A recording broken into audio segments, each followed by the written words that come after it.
بسم اللہ الرحمن الرحیم۔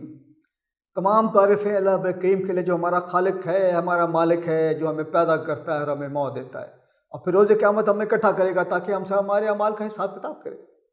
اور ان گنت درود و سلام حضور اکرم صلی اللہ علیہ وسلم کے لیے جو ہمارے آقا ہیں اور جن کی رحمت کا فیض جاری ساری ہے۔ عزیز گرامی، اس وقت میں آپ سے گفتگو کرنا چاہتا ہوں مسدس حالی، جسے مسدس مدر و دجر اسلام بھی کہا جاتا ہے۔ مولانا الطاف حسین حالی مرحوم کی یہ وہ بے نظیر اور لاجواب مسدس یعنی 6 مصروں کی نظم ہے جو مولانا نے سر سید احمد خان کی فرمائش پر لکھی۔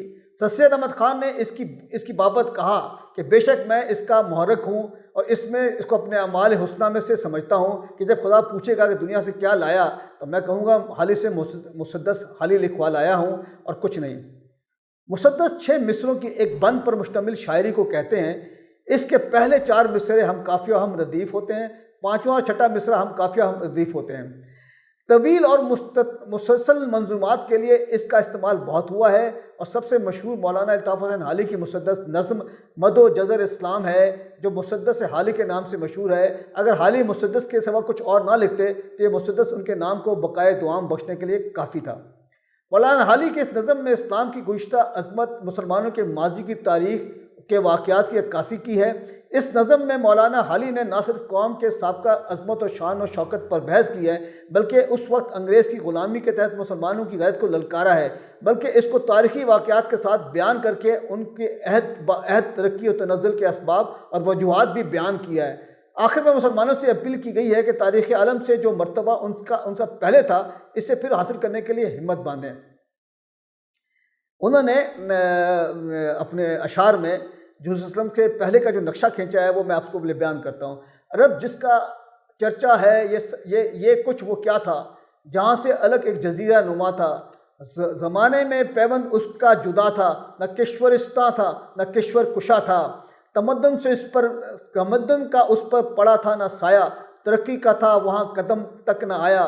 وہ قومیں جو ہیں آج غم خوار انسان، درندوں کی ان کی تینیت تھی یکساں، جہاں عدل کے آج جاری ہیں فرما، بہت دور پہنچا تھا وہاں ظلم و طغیاں، بنے آج جو گلہ باں ہیں ہمارے، وہ تھے بھیڑیے آدمی خوار سارے۔ مولانا حالی نے رسول اللہ صلی اللہ علیہ وسلم کی بعثت کے بعد انسانوں اور بالخصوص عرب کی وہ سرزمین جہاں جہالت کے اندھیارے پھیلے ہوئے تھے اور انسان جانوروں سے بدتر زندگی گزار رہے تھے، ان کو ایسا گلستان بنا دیا جس کی مثال نہیں ملتی، اور آج کی دنیا میں ایسے ابھی انسانوں کے حوالے سے اپنی زندگی کے روز و شب کے مثالیں بنانے میں انہی نفوس کی مثالیں اور حوالے دینے پر مجبور ہے۔ گھٹا ایک پہاڑوں سے بتا کی اٹھی، پڑی 4 سو ایک یک بیک دھوم، جس کی کڑک اور دمک دور دور اس کی پہنچی، جو ٹیکس پر گرجی تو گنگا پہ برسی، رہی اس سے محروم آبی نہ خاکی، بری ہو گئیں ساری کھیتی خدا کی۔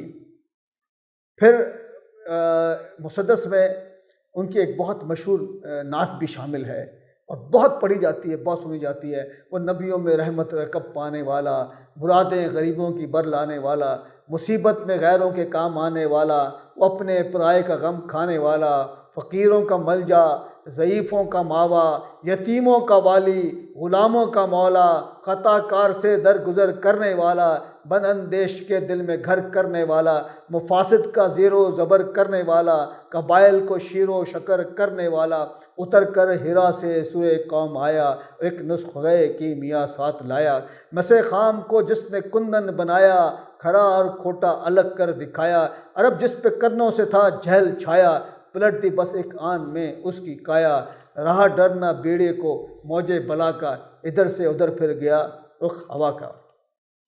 اللہم صلی علی محمد وعلی آل محمد کما صلیت علی ابراہیم وعلی آل ابراہیم انک حمید مجید۔ اللہم بارک علی محمد وعلی آل محمد کما بارکت علی ابراہیم وعلی آل ابراہیم انک حمید مجید۔ حضرات گرامی، نعتیں پڑھیے، یہ ہمارے لیے نجات کا راستہ بن سکتا ہے۔ ہزاروں نعتیں ہیں، لاکھوں کے تعداد میں لکھی گئی ہیں، ہماری زبان میں لکھی گئی ہیں اور پڑھی بھی بہت شاندار طریقے سے گئی ہیں۔ نعتیں پڑھنے کا موقع نہ ملے تو سنیے، اس کو اپنی زندگی کا حصہ بنائیے. شکریہ.